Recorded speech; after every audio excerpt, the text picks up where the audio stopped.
Hi guys, my name is Anna. I'm the Volunteer Engagement Manager at Carpets for Communities. First of all, welcome to CFC and thank you very much for signing up to volunteer with us. I really hope that you will enjoy your time with us. I wanted to give this video today to give a bit of a run through of what we do at CFC, why we do things the way that we do things, just a bit of a background of the project so that you can understand exactly what you're volunteering for and how important your time is to us. So I guess to start with, I wanted to give a bit of an overview about Cambodia specifically, and then I'll move into some details about the area that we work in called Poipet, and then we'll look at the details of the project. So, to start, why Cambodia? It's the second poorest country in Asia, and we're looking at about 77% of the population living on $2 or less per day. And I know that when we talk about international aid programs, these sort of statistics get used a lot in terms of this many percent live on this much money per day. And the stats can sometimes lose meaning. So I wanted to give you an example of what exactly $2 per day will get you in Cambodia. So the average family size is about 8 people usually, 6 children and 2 adults. The cheapest quality of rice is about 50 cents per kilo. Generally we're looking at about 500 grams of rice per person per day. So 4 kilos per family per day if you're looking at a family of 8, and there's your $2 gone. So obviously this excludes a lot of things that in Australia we would deem very basic necessities in terms of education, healthcare, clothing, housing, transport, those sorts of things. The education system, there's also a lot of issues in Cambodia. So the teachers are only paid about $30 to $60 per month, which creates a really big issue in terms of the teachers asking for bribes from the children. So sometimes the children are told that if they can't bring the equivalent of 25 cents Australian to school each day, that they basically shouldn't bother coming. So this doesn't sound like much to us, but when you think of a family with 6 children and they're all being asked to bring 25 cents per day, that's $1.50. If you're living on $2 a day, it's just really not possible. The other issue that's resulting from that is the literacy levels are very low. So we're looking at about 60% of girls that can read and write, and about 73% for boys. This is Hun Sen, so he's Cambodia's current Prime Minister. He's been in power for about 27 years now, and he's associated with the Khmer Rouge, which is the party that was responsible for the genocide of a third of the population in Cambodia back in the 70s. So they killed off about 2 million to 3 million Cambodians. He's been estimated last year to be worth about $500 million US, which tells you obviously that there's a lot of bribery and corruption going on in the Cambodian government. Now I'll move into why we work in the area that we work. So you can see on the map there Poipet that's marked right on the border of Thailand and Cambodia, so that's where we work. That's the main city, it's called Poipet, and we work in about 4 villages just outside of the city. Poipet is the main border crossing between Thailand and Cambodia, and because of that there's a lot of issues around human trafficking. There's also a lot of issues with child labour. So in terms of child labour, some of the typical tasks that we're looking at is cart pushing, which is what you can see here, although it's a little bit blurry. So this will earn the kids $2 to $3 per day. The other one is collecting recyclables, which will earn the kids about $1 to $2 a day. And begging is also on the rise. So there was an article published in the national newspaper in Cambodia earlier in 2012 that said that mothers living in the Poipet area had actually resorted to breaking their own children's legs to enhance their begging capacity. So I think that's a really strong reflection of how poor a region it really is. What we're seeing in the region is this cycle kind of emerge. So basically the kids are pulled out of school to help support their family through child labour activities. They're then growing up into adults that don't have an education or a skill set, so they're struggling to find work or struggling to find well-paid work. Their family then lives below the poverty line, and then their children are pulled out of school to again do child labour activities. So as an organisation, what CFC wants to do is really interject into this cycle so we can break it in a very sustainable way. These are the 2 girls that kind of had the idea, that the idea kind of came from. So our founding director, Dave Bacon, he's from Adelaide, and he was living in Bangkok, and he was crossing the border at Poipet to do visa runs back in 2004, I think it was. And basically he met these two girls. They were never in school, and he went to talk to their parents, and the mothers basically said that if they could earn a stable wage, that they would send the girls back to school and not to do child labour activities. So the idea was born.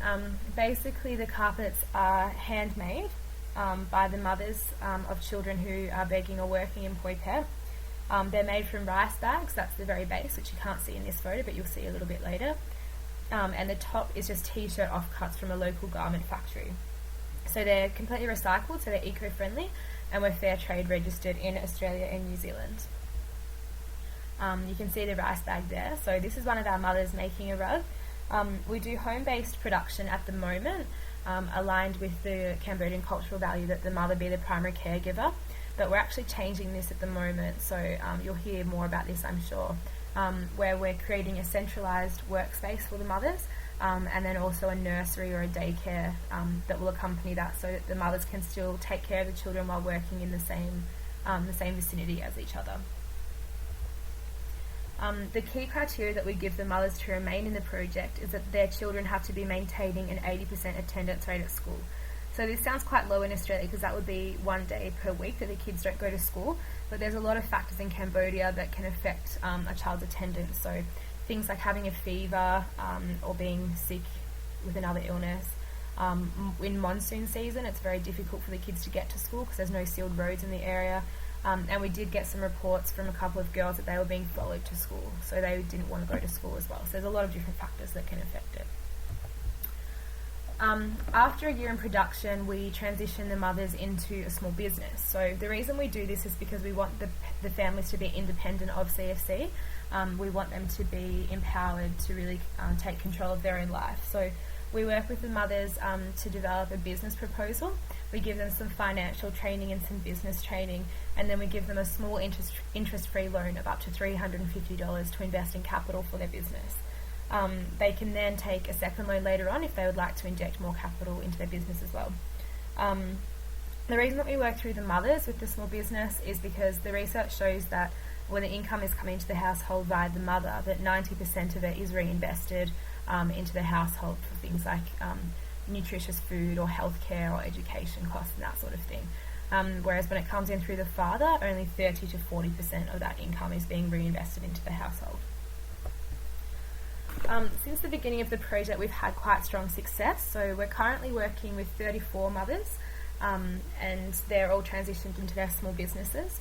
We've returned about 180 children to school, and those children are maintaining a 90% attendance rate, which is really encouraging because it's above what we actually dictate as the minimum. The average income for the mothers before entering the program was about $54 per month, and it's now around $150 per month, so that's really good as well. And this is another program that we run. So this is our scholarship students. So from the top left, we have Prempre. Then to the right of him is Kim Chien. Below Kim Chien is Vuti. And then on the bottom left is Piset. So Prempre and Vuti, so the top left and the bottom right, are brothers. And they both study medical lab research. Kim Chien, who's the top right, he studies electrical engineering. And Piset, who's the bottom left, did his first year in IT, and he's now going into his second year doing design. So the boys are pretty amazing. They're moving from Poi Pet 10 hours away to the capital city, Phnom Penh, because that's where the best universities are. They're living away from their families, and they're doing a really good job. They're all involved in community service activities. So Prempre and Piset, who are the two boys on the left, last year they implemented some community development projects with agriculture and health and hygiene training and that sort of thing in some of the poorer regions around Phnom Penh. And they're all doing, extra English classes and leadership classes, and they're sure to have very bright futures, which is quite exciting. And the last slide is just how you can get involved. So the main activities that we run in our chapters in Australia are markets, weekly markets, working with retailers, so getting the rugs into the retailers so they can sell them for us, big fundraising events, which we try to do twice per year in each chapter, carpet parties, which are basically like a Tupperware party but with the carpets, so you'll go into somebody's house who wants to host a party and just give them a bit of information about the project and sell the rugs that way, and they're really good fun. And the last one is school partnerships, so trying to engage schools and get them involved in the project, and hopefully they'll do some fundraisers and that sort of thing for us. So the best thing you can do to get involved and see what your options are is to talk to your local chapter president on Yammer, so which Yammer is like our internal Facebook. So in Melbourne we have Amy, in Sydney we have Sarah, Adelaide it's Alicia, Perth it's Brooke, Canberra it's Amanda, Newcastle it's Sam, Brisbane it's Denang, Hobart it's Laura. So get in touch with them and they'll give you an idea. Otherwise, please don't hesitate to contact the executive team as well, and we can point you in the right direction. Thank you again for signing up, and I hope you enjoy your time with CFC.